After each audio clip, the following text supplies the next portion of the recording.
What's going on, my North County fam? You know me. I'm your girl Kelly, here to give you the rundown on what happened in St. Louis County government this week, and I'm gonna get right into it with several highlights. Then we're gonna round it out with the legislative corner and something you should be on the lookout for with regards to a proposed plan by North County Council members. So, I'm gonna get right into it. The first highlight.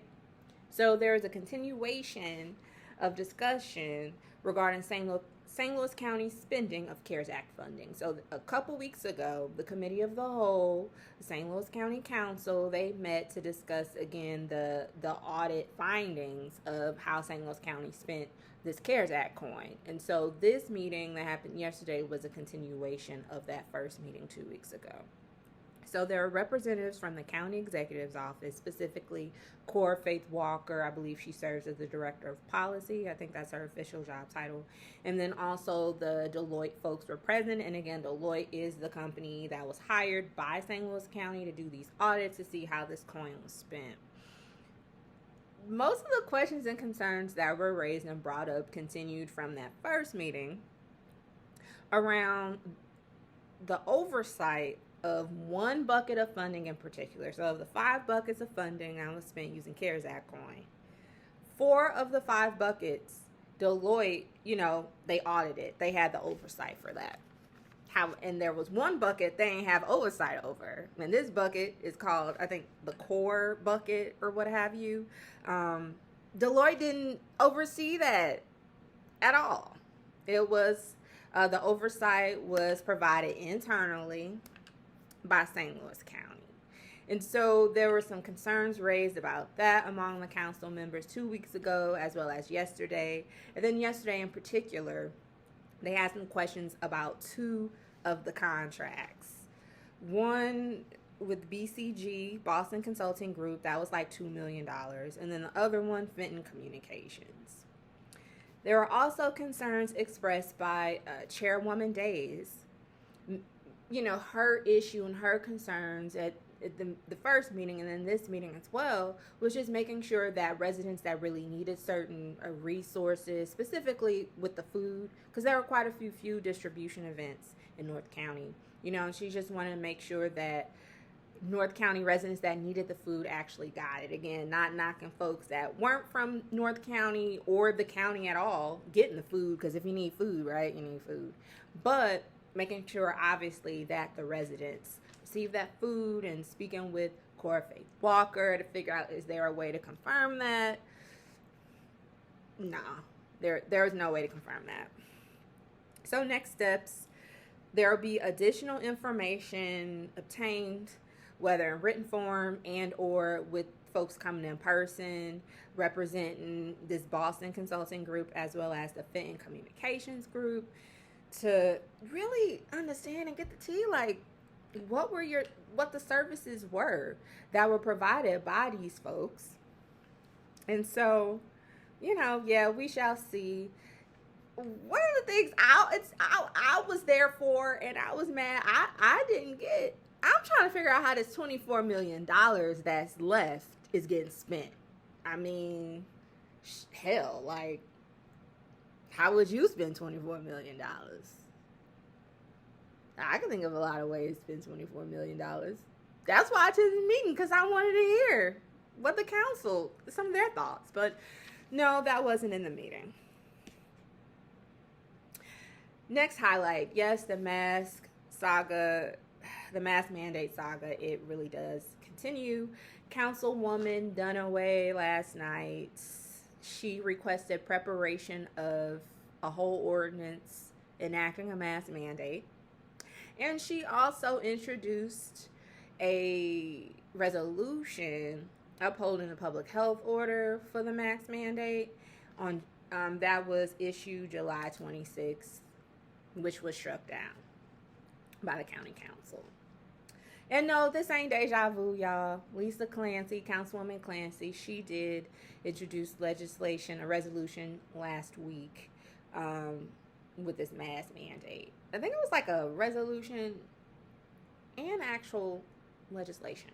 Anyways, so it's the same resolution, and again, You had county council members saying, yo, let's have a meeting to discuss the importance or the data, or, we need some information in some form of a receipt to say, hey, a mask mandate is the way to go, especially while the court still hasn't really made its decision about the legality of the mask mandate.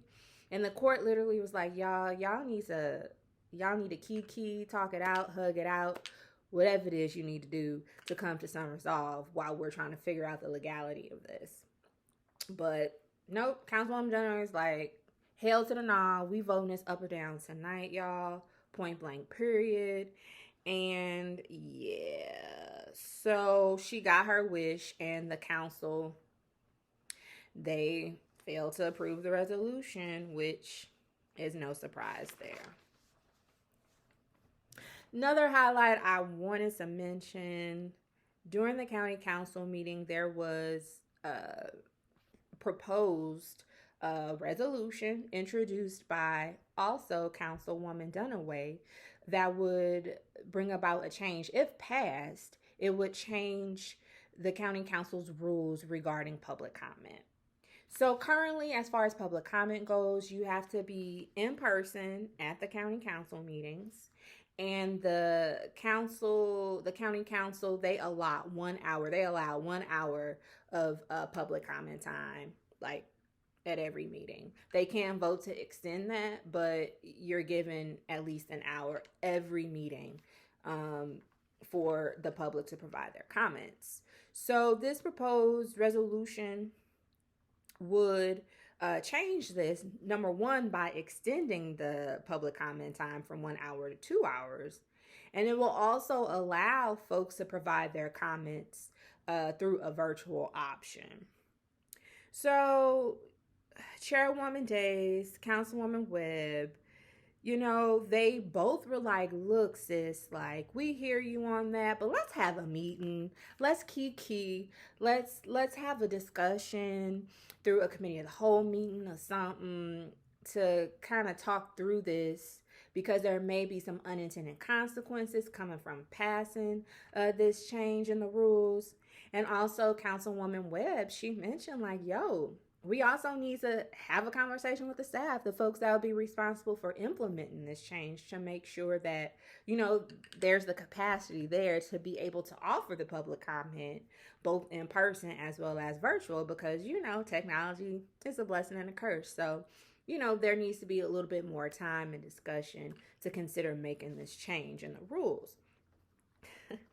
Now, Councilwoman Dunaway was like, hell to the nah. I ain't listening to none what y'all saying.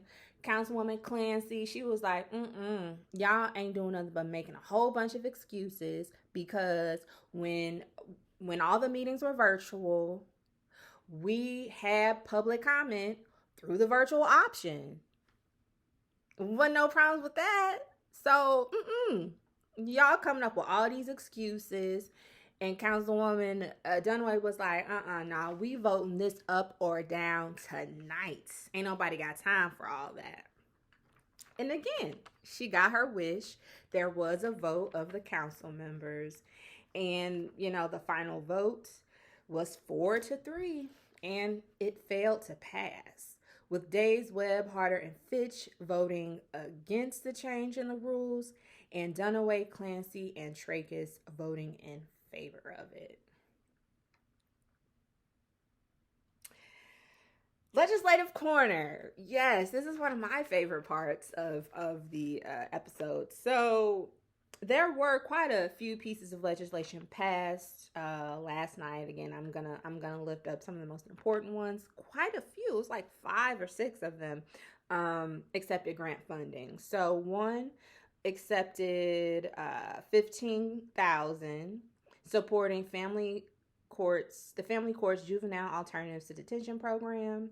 The second one accepted $7,000 supporting legal services provided for parents involved in the juvenile court system. The third accepted $15,000 supporting mediation services through the Family Court's Confidential Mediation Project. The next one accepted $15,000 supporting the Family Court's Children Affected by Domestic Violence Project. And the last one accepted 7 grants supporting the Family Court's domestic violence court-based victim advocacy project. There was also a bill passed appropriating $414,000 to support services provided by the police department to by state. There was also a bill passed executing contracts with SLU Care, essentially to support medicine and primary care services in their corrections department. There was also a bill passed executing an agreement with the Land Clearance for Redevelopment Authority of St. Louis County and Workforce Centers of America for the operation of a workforce training program at the Med Center.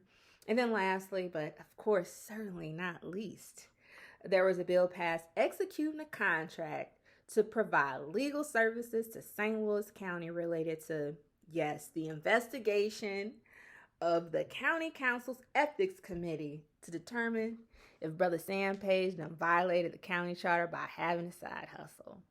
Yes, y'all, that saga, yes, it continues. So before I shake, I did want to lift something up for people to kind of peep and be on the lookout for. So don't know if you heard, but Chairwoman Days and Councilwoman Webb proposed a plan utilizing $50 million in ARPA funding, in ARPA coin, to implement a North County Health and Wellness Recovery Program to address health inequities and low vaccination rates in North County.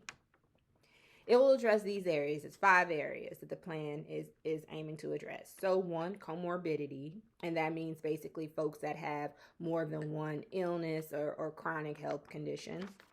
2, holistic health center, and these health centers would be located in the 1st and 4th districts. 3, reinstating mobile health units.